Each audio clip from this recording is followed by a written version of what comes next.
rapaziada, bem-vindos a mais um vídeo aqui do canal do Rum Trade. Muito obrigado mesmo de coração por esse apoio que vocês estão dando aí, deixando like, interagindo, né, no caso comentando e compartilhando esses vídeos que eu tenho trago pra vocês.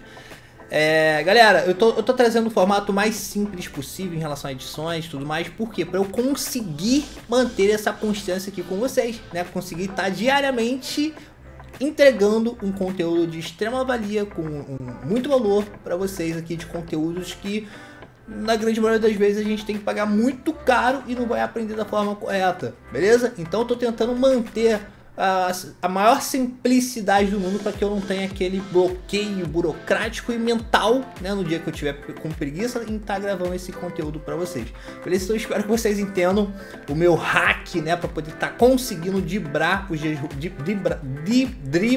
dias ruins e tá sustentando aí esse compromisso que eu assumi não só com vocês, mas comigo mesmo, tá? Porque como eu falei para vocês anteriormente, YouTube sempre foi meu calcanhar de Aquiles, nunca consigo manter a constância aqui, mas eu vou conseguir com muita fé e ajuda de vocês, beleza? Então vamos lá, que hoje o conteúdo de hoje está bem objetivo, né? Um conteúdo bem objetivo e muito essencial. O conteúdo de hoje a gente vai estar falando sobre estruturas, galera. A gente vai estar entendendo, né, o que são estruturas, né? Não somente o que são estruturas, mas qual a importância delas e como utilizar esse tipo de informação ao nosso favor, beleza? Primeira coisa que vocês têm que entender é que o mercado ele é constituído de estruturas de impulso e estruturas corretivas, tá bom? Então vamos lá, já vamos começar aqui já botando lenha na fogueira aqui nesse nosso conteúdo que é de extrema valia. Só deixa eu ver se a câmera não está aí, ó, não estou atrapalhando a visão de vocês. O que a gente tem que entender é que o mercado ele é formado por estruturas de impulso e estruturas corretivas. Por exemplo, tudo que vai a favor da tendência predominante, né, da força predominante, significa uma estrutura de impulso, né? E tudo que vai contra isso é uma estrutura corretiva. Como a gente aprendeu anteriormente, nas aulas anteriores, movimentos corretivos ele vem no intuito de quê? Equilibrar o mercado, beleza? Então, como a gente já tem uma aula sobre isso, um vídeo sobre isso, não precisa eu rememorar sobre isso. Basta vocês procurarem aqui no canal e se identificarem sobre esse conteúdo. Recomendo, porque esse aqui é um encaixa no outro, tá bom? Mas vamos lá. O que a gente tem que entender é que o mercado é feito de estruturas de impulso e estruturas corretivas. Obviamente que no meio disso tudo a gente vai ter a alternância, né? Vai ter ali variáveis na formação das estruturas, como por exemplo, a gente vai encontrar estruturas em formatos laterais, né, em gamas de negociações. Vamos encontrar estruturas no formato triangular, né, como a gente vê em vários tipos de movimento, ou seja, triângulos convergentes, ou naquela estrutura onde que o preço trabalha ali uma certa região e vai trabalhando, né, cada vez mais alto ou mais baixo em triângulos ascendente ou descendente.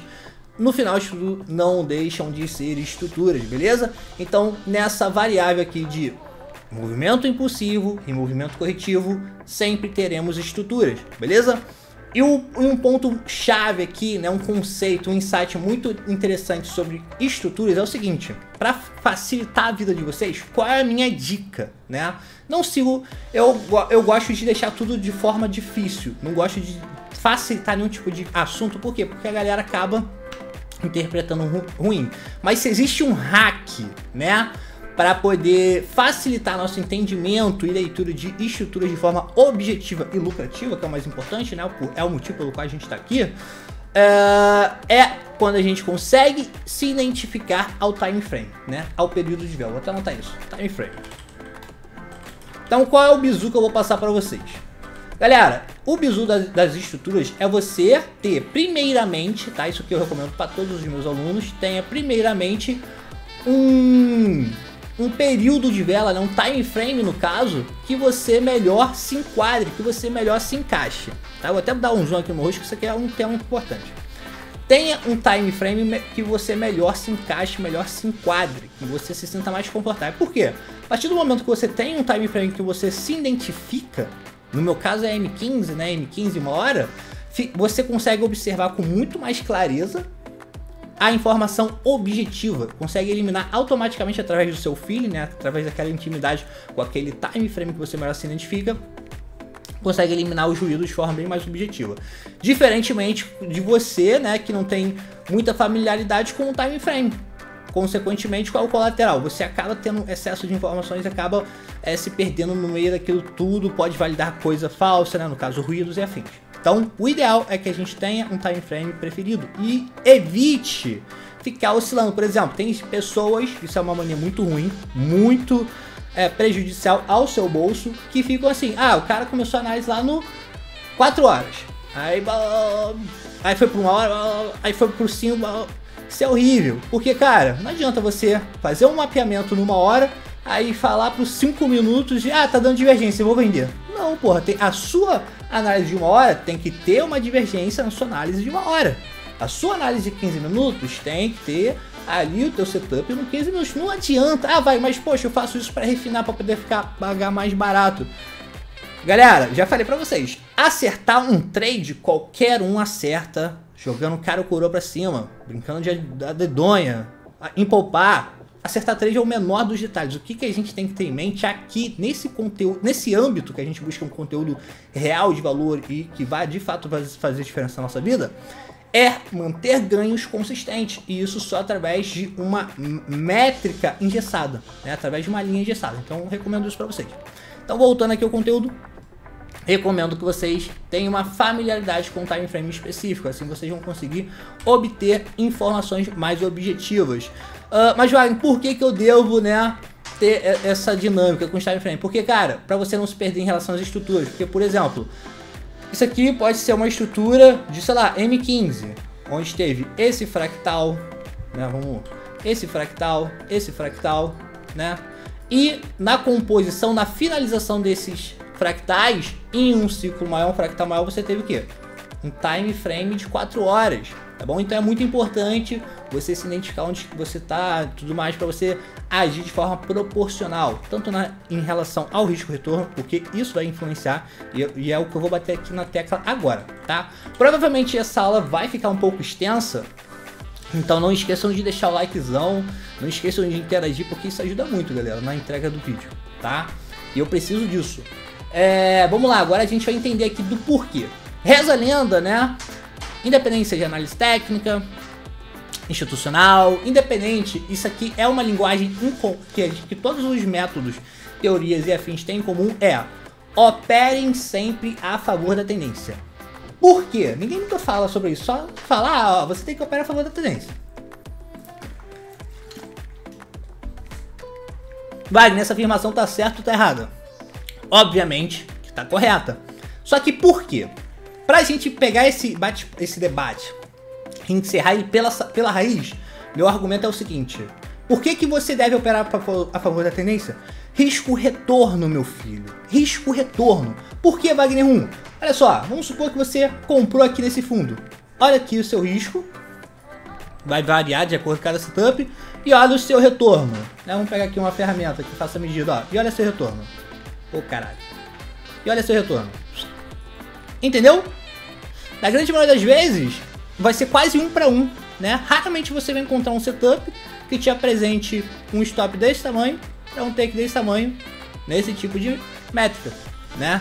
Mesmo assim vai ficar 2 para 1, 3 para 1, não compensa.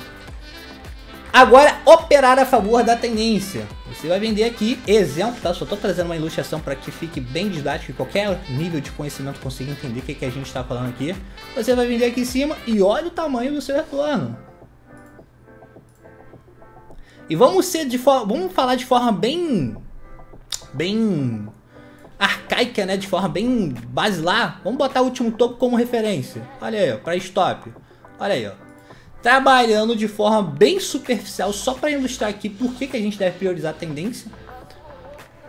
Olha o nosso risco retorno, praticamente 3 para 1. E olha a diferença, olha a objetividade. Tá? Então por que a gente deve operar a favor da tendência? De forma bem resumida, risco retorno muito mais favorável. Mas vamos lá, agora vocês vão entender melhor, né, de forma mais técnica o porquê. A gente tem um conceito no institucional onde a gente avalia quem está no controle, se é a oferta ou se é a demanda. Isso é muito importante por quê? Não é só você identificar, o movimento está ascendente, então a demanda está no controle, a tendência é de alta. O movimento está descendente, topos e fundos cada vez mais baixos, então a oferta está no controle, a tendência é de baixa. Beleza, só que você identificar quem está no controle, se é oferta ou demanda, deixa a sua análise um pouco mais objetiva, mais precisa. Então é muito importante a gente entender isso, tá? Então deixa eu só alinhar aqui, ó. Vamos lá.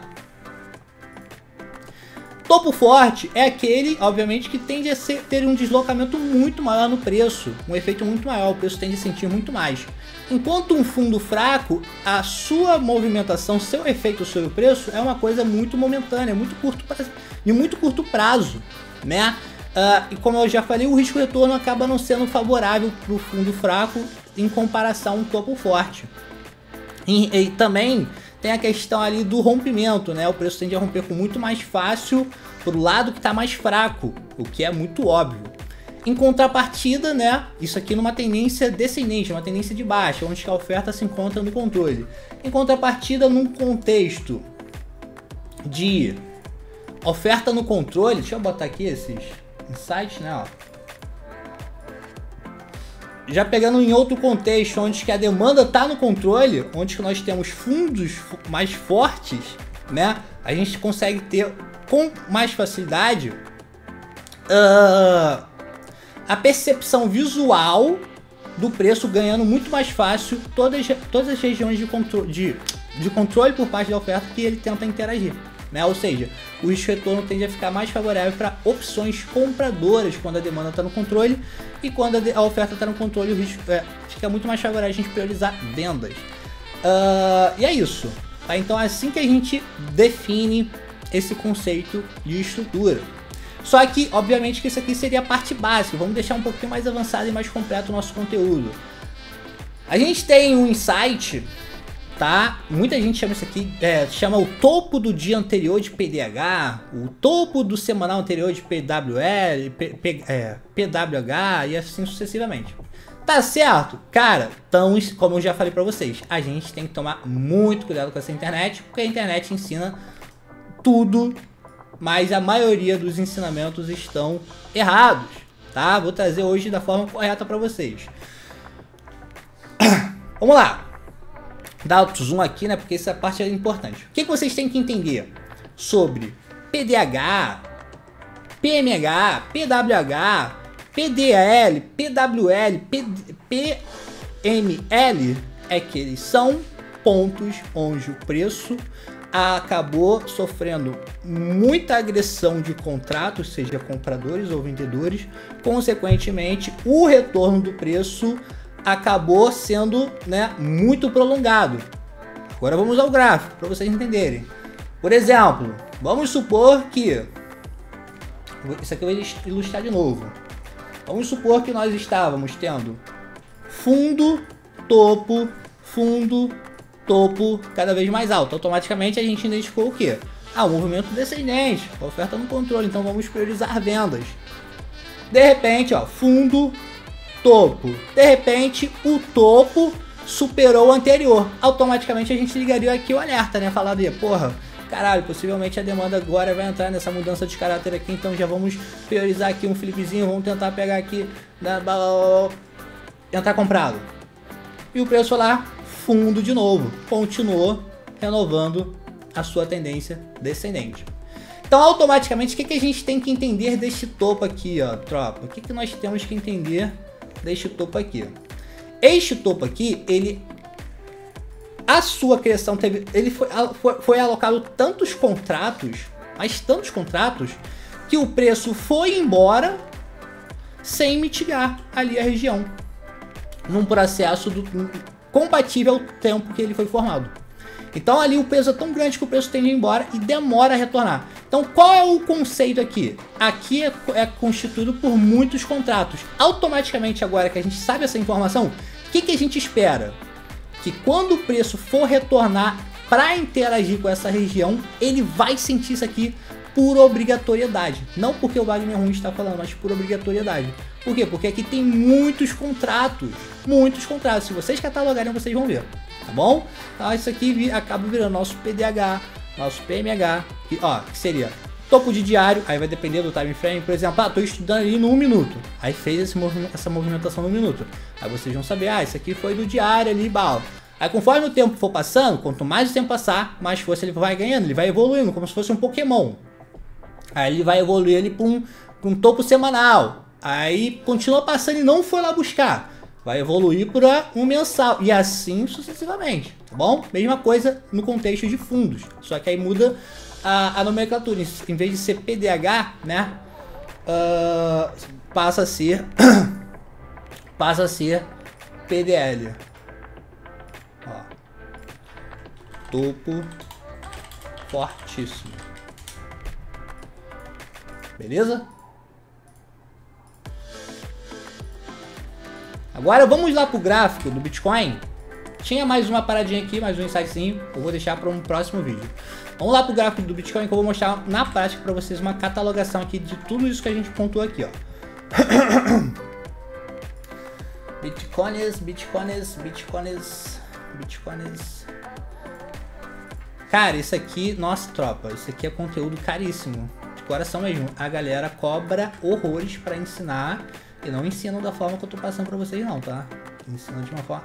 vai, tu tá jogando a cara. Não, poxa, eu tô deixando claro pra vocês que isso aqui é um conteúdo extremamente escasso, então valorize isso, seus lindos, né? Porque, porra, eu sei que tudo que vem muito fácil a galera acaba não valorizando.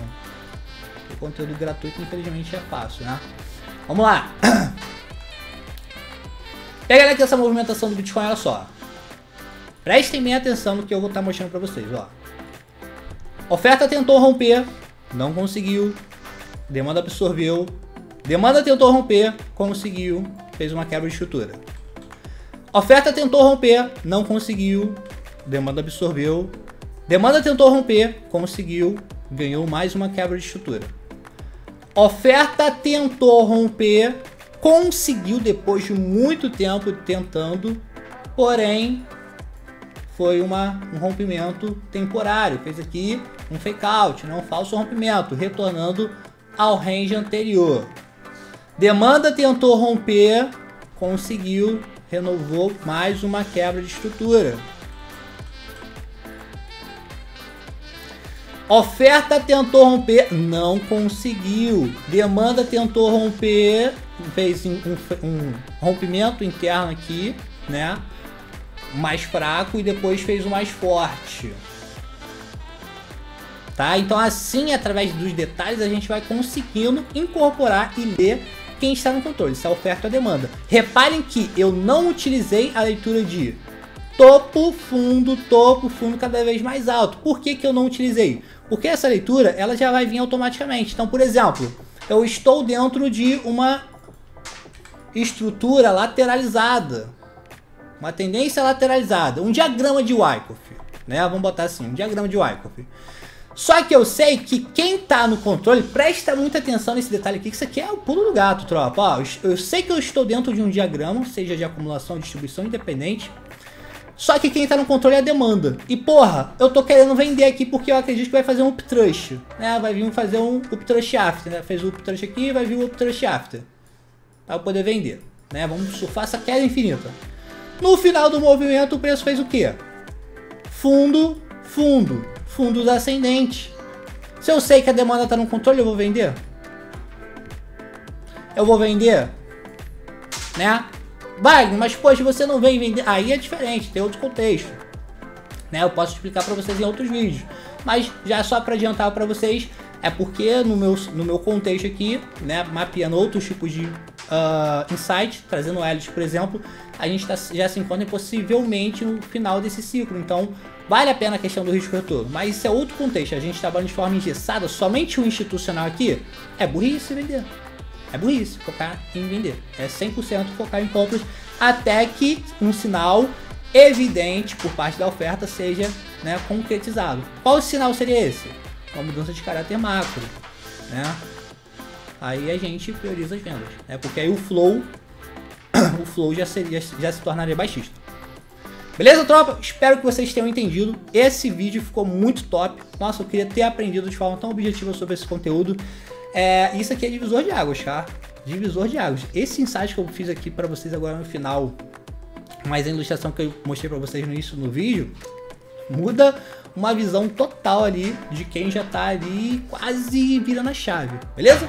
Espero que vocês tenham curtido. Não esqueça de deixar o likezão, que é muito importante pra mim. Se puder compartilhar, comentar, vai ajudar ainda mais. Tamo junto, tropa. Uma ótima semana.